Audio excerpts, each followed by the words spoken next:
Joining us, we have shocking breaking news on the Stoneman Douglas rampage shooting.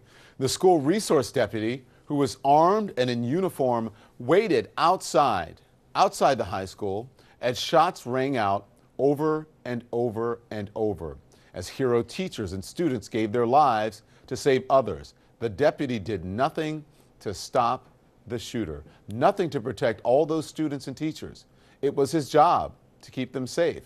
That's exactly why he was carrying a gun, and he never even went inside. I want you to listen to the reaction. This is from Broward County Sheriff Scott Israel. Devastated, sick to my stomach. There are no words. I mean, these families lost their children. We lost coaches. I've been to the funerals. I've been to the homes where they sit and shiver. I've been to the vigils. It's just, there are no words. Well, the deputy resigned today after he was suspended without pay, but this is another disgraceful failure to protect the students and teacher of Stoneman Douglas. A failure by the very people who were charged with keeping them safe. And the argument that the answer is more guns, well, this proves that that's just not true. There was more guns. There was another gun. No one did anything. Let's go right to CNN's Martin Savage. He is live for us outside Stoneman Douglas High School. Martin, good evening to you. The new details tonight about the school resource deputy at Stoneman Douglas High School not going into the building as the shooting was unfolding inside. I mean, this is a big deal that can't be understated. What can you tell us about this? Yeah, it's a horrifying change to the narrative, Don. Just imagine what these families have been going through as far as dealing with the loss. They had already been told by the FBI that there had been a solid tip warning about a possible attack on the high school that had been mishandled. And now to hear that the SRO, that's, you know, the resource officer, this is the school resource officer that is armed. He's in a sheriff's deputy's uniform. He has a sidearm, as you point out. His only job is to protect this campus. He was there at the time of the shooting, but he did not go in. In fact, that was a point that was stressed by Sheriff Scott Israel of Broward County as he broke the news this afternoon. You could hear the emotion, you could see it in his face, and he was just devastated that this officer, which had sworn to protect, was standing outside, and as far as their investigation is revealed, for about 4 minutes. And remember, this entire attack took 6 minutes, just to think of what he might have been able to prevent. And as you know, in the aftermath of Columbine High School, it is supposed to be the practice of all law enforcement to engage the gunman in any way. Don't wait for backup. Don't expect SWAT. Make sure you try to disrupt the shooter anyway, anyhow, even if but for a few seconds, to allow victims to get away. It's just unfathomable, Martin. Do we know if Sheriff Scott Israel knew about this last night before the town hall, CNN's town hall?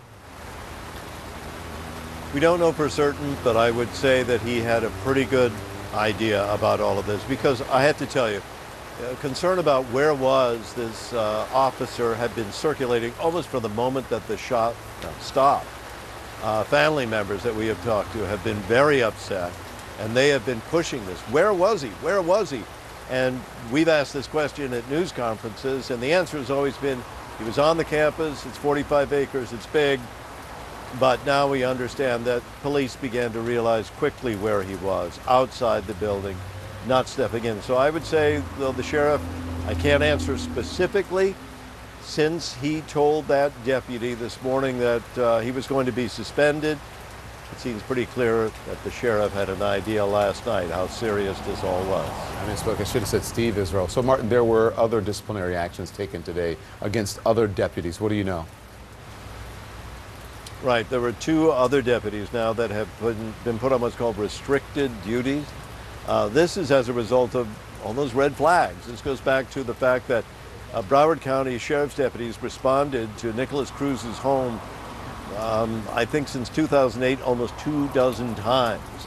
And on some of those instances, there were serious concerns raised about the young man's mental health, about guns, and about perceived threats that either family members or others in the neighborhood thought they knew about Cruz, including specific threats of doing something horrible at this school, and the sheriff believes the deputies could have done more, should have done more to either intervene or to report and make sure everyone knew the seriousness of the potential threat of this young man to the community. So they're being investigated.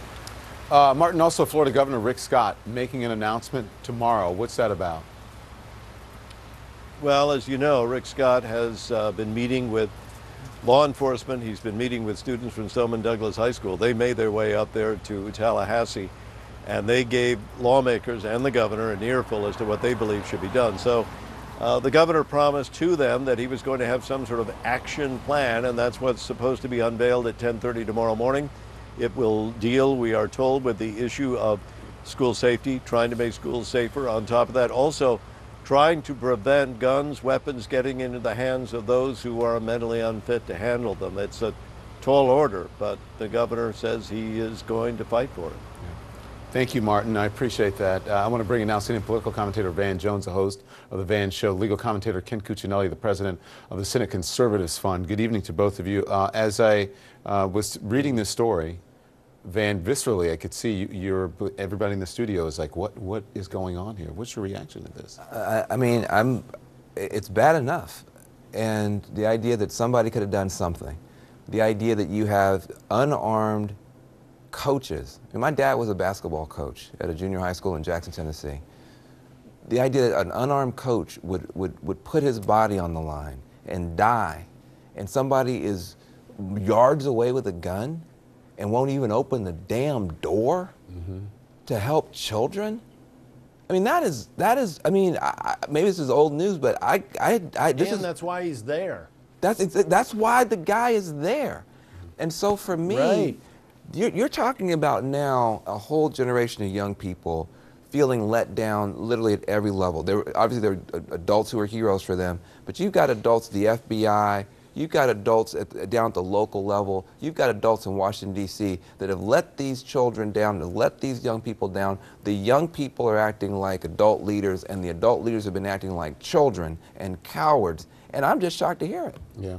Ken, you know, it's one of the most visceral arguments that the NRA has, by the way. You need to stop a bad guy with a gun, you need a good guy with a gun. But that armed officer, resource officer, on campus, waited outside the school building. Why are they there? Folded. I mean, it's just another heart-wrenching detail for everyone affected. And realize in these mass shootings, it is often the case that the simple confrontation, it's why law enforcement since Columbine is trained to engage quickly. If you remember Sandy Hook, as soon as that shooter knew police were on the way, killed himself. We had one in Appalachian Law School here in Virginia. 2 students ran to their cars, got guns. This is Southwest Virginia, 2002, and just the confrontation ended it.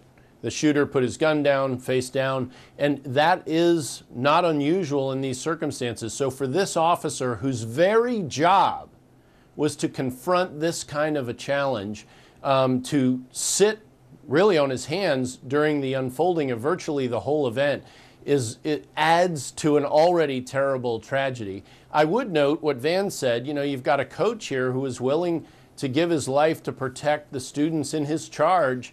And you know, you raise the question, Don, about you stop a bad guy with a gun with a good guy with a gun, and that's true. I'm not sure I'd put that deputy in that category, but I'd sure would have put that coach in that category, and I do think there's some room for the discussion, not to mandate anything in that front, but to recognize that for people who are willing and capable to train and be willing to serve as protectors inside the school is something that we ought to have an open mind about. Yeah.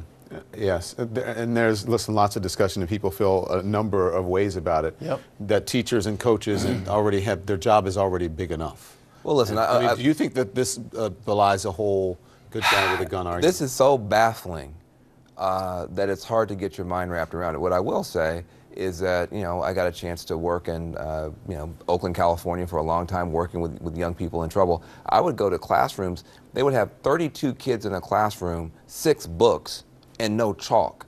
So when you're talking about, schools that, where teachers are underpaid and you don't have basic resources, the idea that teachers are now supposed to go and buy an AK-47, a bazooka, a hand grenade, and train to be, special Why would forces. you add, I mean, come on, let's just be honest. Why would you add more guns to the environment? Yeah, I mean, Isn't that the problem? from my point of view, it doesn't make a lot of sense. And Yeah. so, but listen, we're having the conversation. It's an important Well, guys, conversation. let's have an open mind different people about will another have different perspective. ideas. What? Well, listen, Let's have an open mind about a different perspective. And I mean, you're both foreclosing the idea right off the bat, and it is a reasonable idea. It is. I mean, it would have fulfilled the mission that the SRO was supposed to fulfill and didn't, and failed to. Well, the whole thing, that's the whole thing. Yes, the SRO teachers had have a lot. gun. Can I just finish this thought? No. The it is SRO had a true gun and that- didn't use it. Oh, Ken, okay, I get you've interrupted. spoken a long Okay. time. The SRO had a gun and didn't use it. And to add more guns in an environment, we keep saying that, oh, well, the problem is mental issues, the problem is this, the problem is that. In every single study, the only difference, the only reason that this happens is because we have so many guns in this country, too much access to guns. Every single country other than the United States does not have this problem. And the only reason, and we should be honest about it, is that we have too much access to guns. Not that guns need to be confiscated or we need to get rid of them, but it's too much access to guns. If this person did not have an access to a gun, then this would not have happened. Bottom line. In Washington, D.C., you have some of the most restrictive gun laws in America, and it's certainly a land of peace and harmony. All the people doing the killing are illegally obtaining the guns. The notion that Well, isn't going to happen that's isn't part a of the problem solution. then. The gun And show you brush loophole people, that's aside, part of and the you problem. brush aside the idea that other responsible people who've shown a commitment to No, these I think children that people who might have be willing guns, to undertake that most of the people who responsibility. have guns are responsible and use them responsibly. That is not the issue, and you're conflating course. two different issues. That's not the issue. But you don't. Do you need a military-grade weapon on the streets of the United States? Anyone who is not a police officer or who is trained or licensed to use it?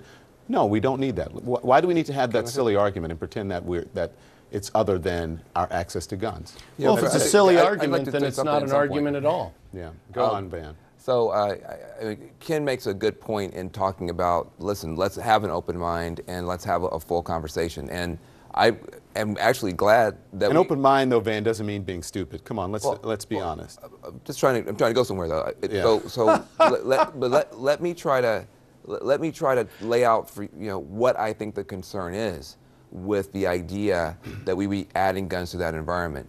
Ken, you're pointing out the positives. The positive are maybe somebody would use that gun well and stop an intruder. There are some real negatives as well. African American and Latino kids already get treated fairly badly in schools as it is. They're more likely to be seen as a threat. They're more likely to be expelled, more likely to be suspended for the exact same behavior. Videotaped, the exact same behavior. This kid is a threat. This kid is a class clown if they're white. And so there is a concern that I think parents have, and you've heard now African American educators coming out saying, if you start just passing out guns in schools as they are, given some of the bias that's there, you might wind up having those guns used against students in ways that are not good. So I appreciate what you're saying, but the downsides of this compared to maybe some of the other ideas that are out there, I would rather explore those other ideas first. Well, I will say we're seeing a divergence, more of a divergence in the laws of various states in recent years than I think I recall over a long period of time. And over the next few years, we're going to see by how things play out in various states some degree of data about how those differences are reflected, not just in our schools, but in our communities as a whole. And I think we need to pay attention to that. I think we ought to follow the data where it leads. Obviously, you have constitutional protections. The right to keep and bear arms is a fundamental right. But that doesn't mean that, as the Supreme Court said, there isn't some constitutional room for regulation. You've heard President Trump talk about bump stocks. That's really more related back to the Las Vegas incident.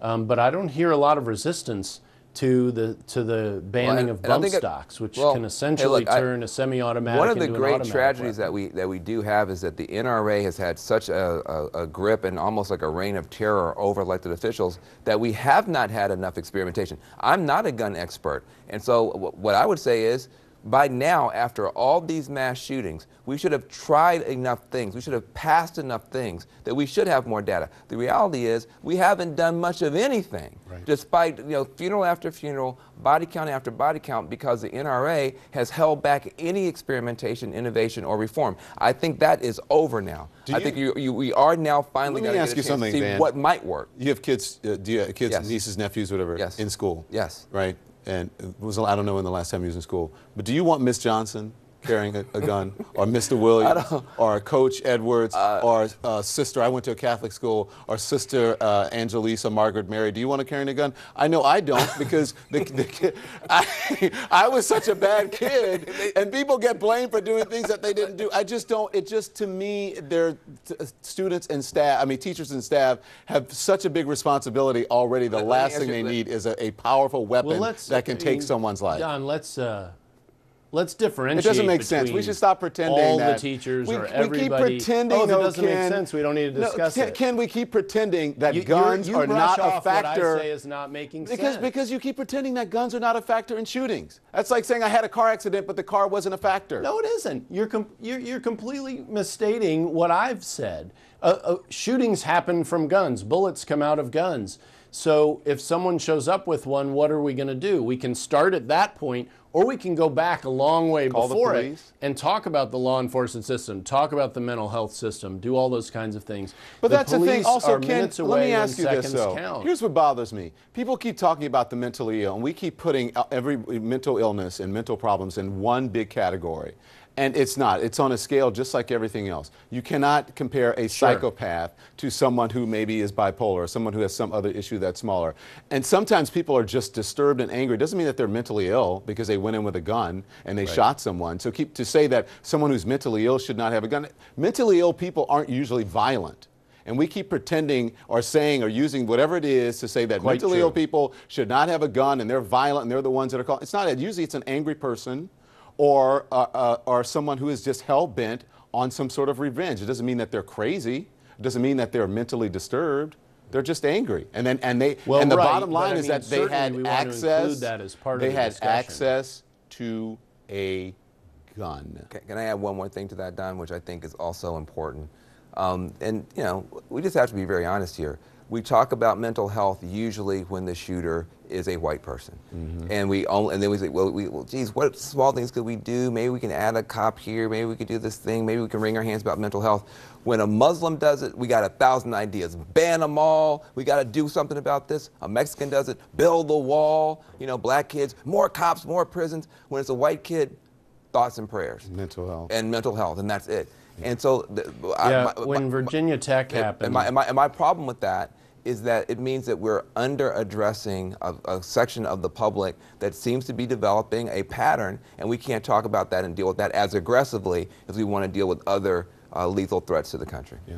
Okay. Thank you all. Thank you both. And Virginia Tech. All right. Go ahead. No. Go ahead. I know we're over. We're 3 minutes over. But No, that's okay. Virginia Gotta get a Tech. last word. We recognized just where Florida's seeing law enforcement failures, we had mental health failures in the Virginia Tech tragedy. That shooter was from the same high school as shot 2 police in my state Senate district, including a friend of mine the year before.